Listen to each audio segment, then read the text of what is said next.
So I invite you into this ministry of kind of getting a sense of where we are and what we are facing moving forward, and some ways that you can participate maybe more fully in this journey. And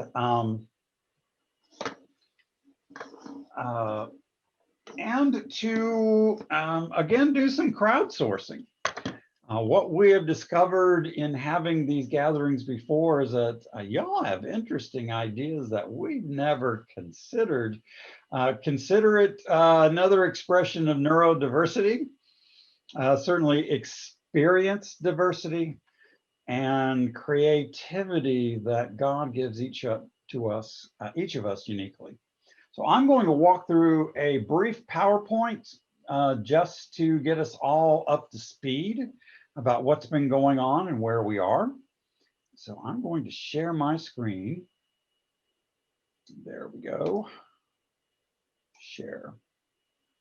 Okay. Of course, we all love the beloved logo and a reminder that we are a Christian movement practicing extravagant grace, radical inclusion, and relentless compassion.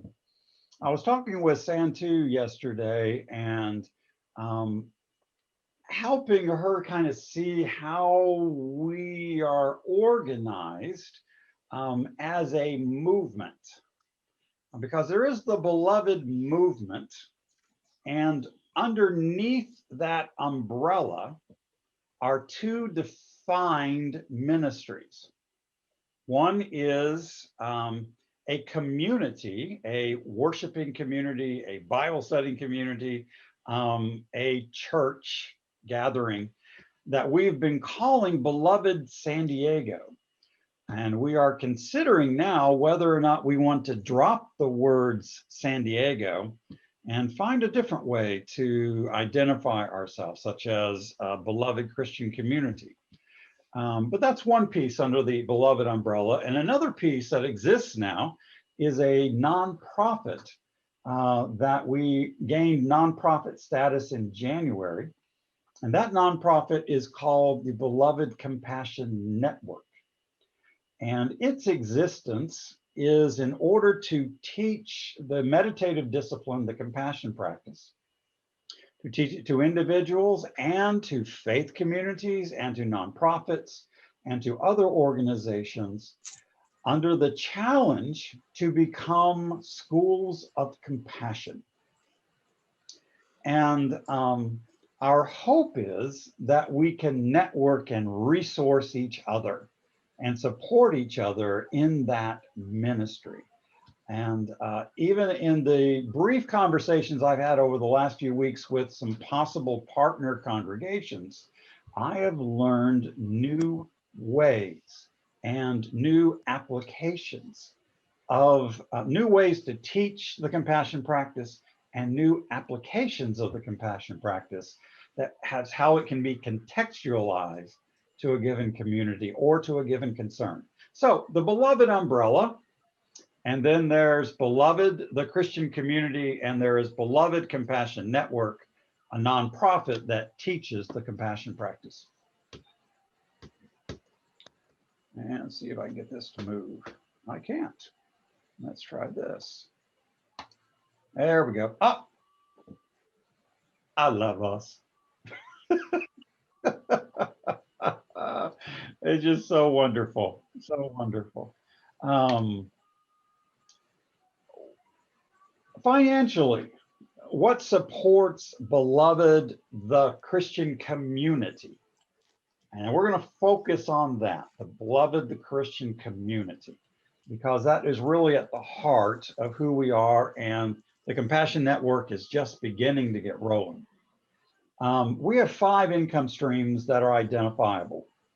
We have probably others, but these are the ones that I could identify. Giving from the beloved community, giving from people like you that when we put up that slide, give online, give through Venmo, people will respond to that and regularly give a recurring gift to our community. Then we have income from, it's not broken out here, but we have gift income from appeals that we make, that we've been making 3 times a year at our anniversary date, September 7th, end of year, and Easter, where we ask a very broad group of supporters, including people who never attend our events, but who believe in what we do. We make this broad appeal, and we receive gifts, checks, Venmo, online, and those appeals usually raise between $3,500 and $4,000. So they're very important to our income. Then there are workshops, seminars, and retreats that are taught by the beloved staff, particularly myself and Shelley and Vianne. And these, we charge for our services, and all of that income does not go to the person teaching, but goes to the community that supports their ministry. So that's income for Beloved. Then we have some grant funding that we've been living on, supporting our ministry. The New Church Development Committee of the Christian Church Disciples of Christ in the Pacific Southwest, that doesn't all fit on one line, but the New Church Committee gave us a grant. The grant period is ended and the funds have been exhausted, but those monies helped us move to a full-time ministry. We have been blessed, quite honestly, by the PPP loan program that has allowed us to support staff during the pandemic. But those funds are also exhausted. We're past that gift period. The National Benevolent Association has given us a grant of $10,000, but that money is restricted to support our compassion practice ministries within the congregation. And we also have a grant from the Church and Society Committee of our region, the Church of the Disciples of Christ. That grant of $4,000 goes to support the program that we've developed. Well, actually it's developed by Chris Carter and Seth Shane. They piloted it with us. That's called Racial Resilience. It's using the compassion practice to address anti-racism. But again, those are restricted funds. We also have income from philanthropists, foundations, and we're constantly looking for introductions to people who have interest in new ways of being church, of interest in progressive theology, interest in contemplative community, because we are both of those, interest in the teaching, the learning and teaching of compassion and discerning compassionate, true compassionate action. Then there's merchandise. That's coming soon, and it will be an income stream for us. It's not going to pay anybody's salary, but it's totally cool. And I pray that you'll buy a t-shirt or a hat or whatever's coming forward. And when people ask you, what in the world is that? Or where did you get that? You can tell them about Beloved. It's a wonderful conversation starter. And finally, we are hoping to launch a very different kind of capital campaign toward the end of August, beginning of September. And the capital that we want to underwrite is our staff. We don't have a building that we're trying to upkeep, which is such a gift, quite honestly, at this point in time in the world, after so many people have been supporting buildings through COVID that they couldn't use. It's been a gift for us, but we do need to raise money in order to maintain staffing. And we need leadership. We need people who are willing to own this project and help move it forward, because we began talking about this in November. It's time to get going.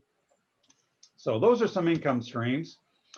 Our budget worksheet for 2021, our recurring giving brings in about $2,687 a month on an average.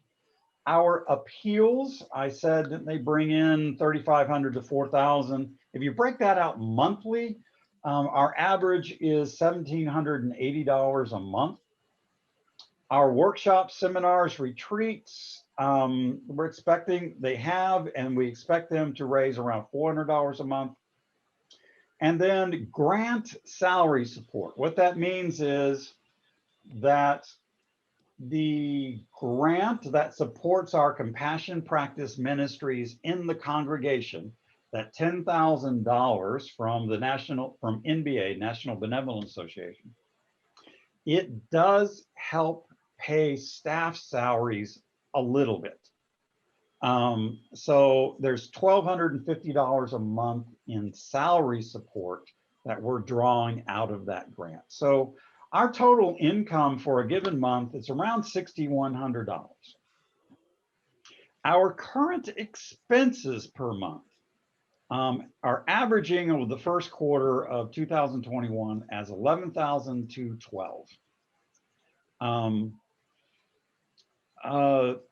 I want to be clear that that number was $19,125 in January of 2020. We have significantly brought down our expenses as we knew that the grant resources were going to be exhausted. And so that's even about $500 less than we had in our budget for January of this year.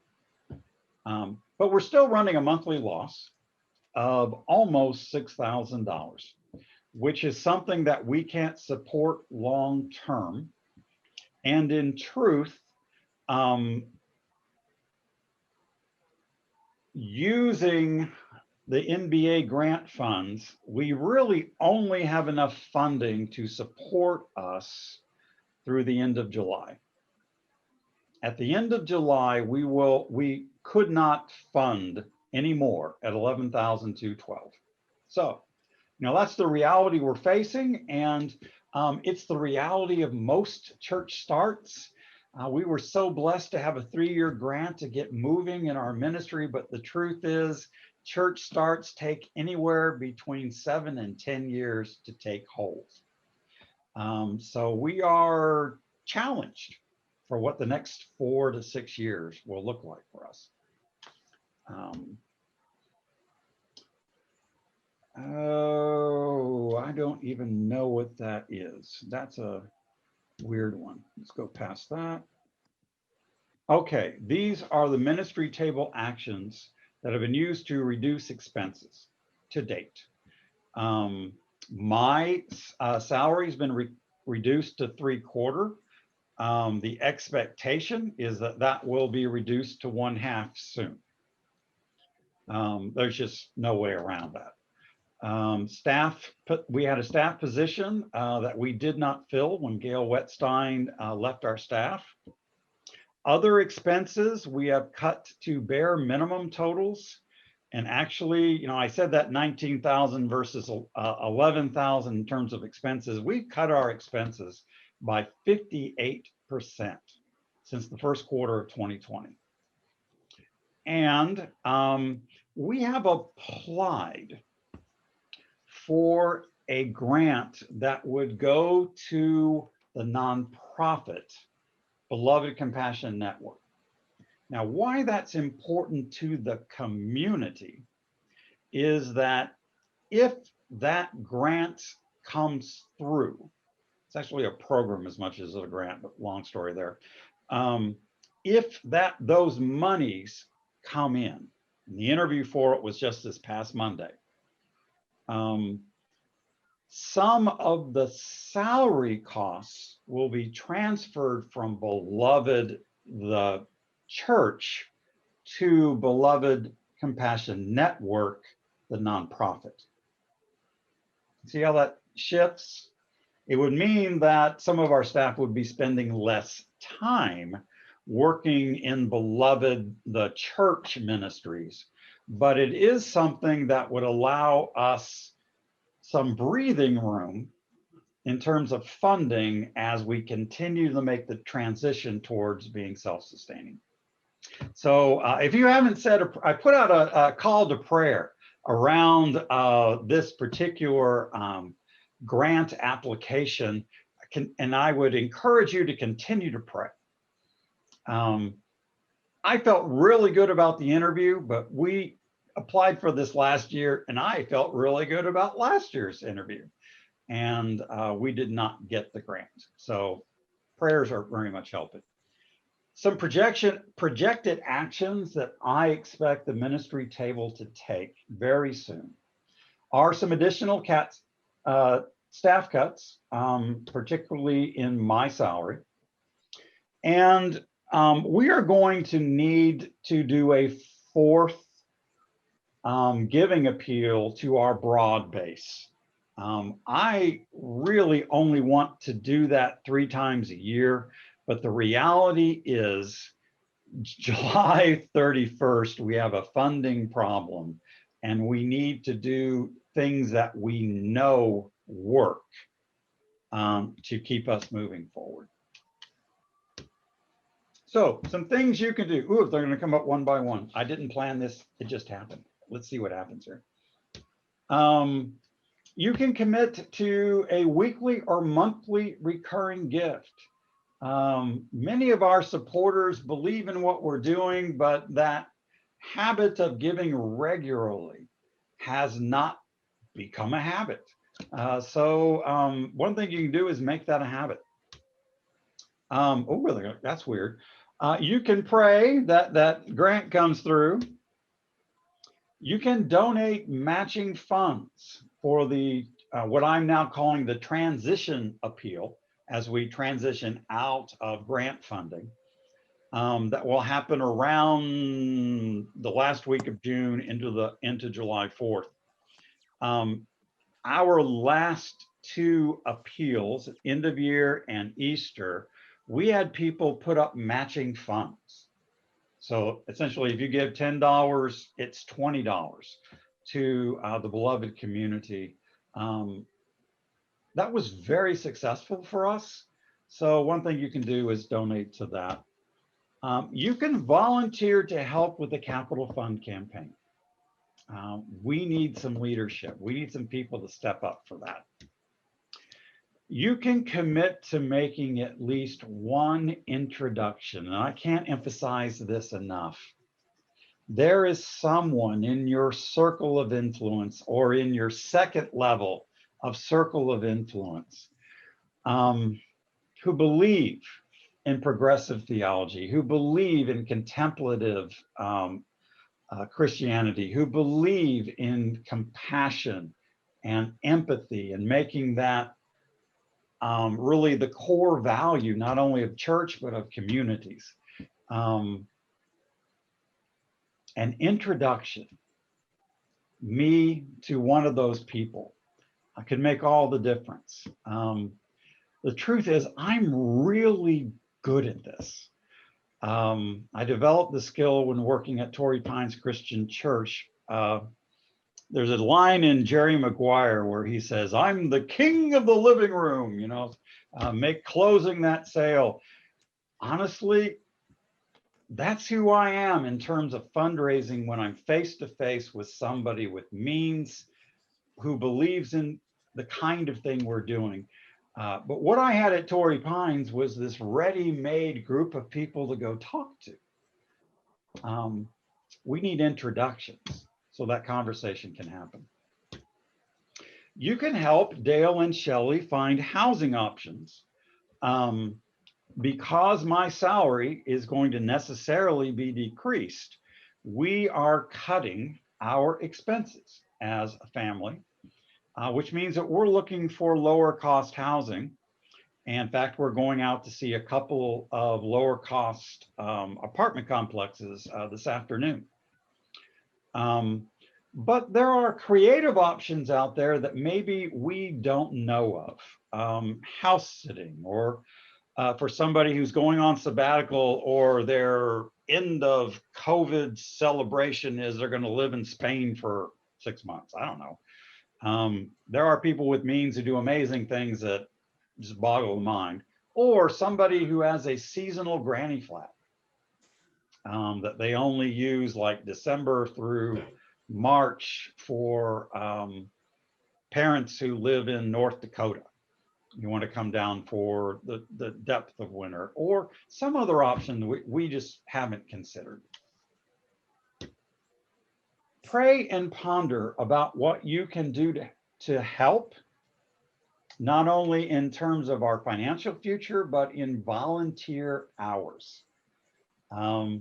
Necessarily, your staff is going to be spending less hours working in the care of the beloved community. That will mean we need more volunteer hours.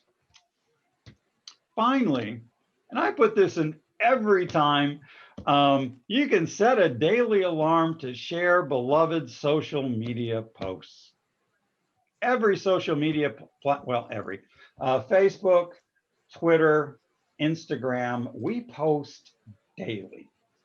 And we have a good followership, but the truth is there are only 3 or 4 of us who then repost in Facebook or retweet in Twitter or send that additional message in Instagram. If we had only 2 more people to step up and make it a habit just to share our posts, we would expand our reach by 50%. If 4 people were to stand up and post, tweet, send that Instagram message, that would increase our reach by 100%. If everybody here today were to step up and regularly repost, retweet, resend that Instagram message, who knows what might happen. So that's what I have to offer in terms of kind of where we're at. The reality that we are in, it's not a reality that's unexpected. It's a reality that's difficult. And I think we're up to the challenge.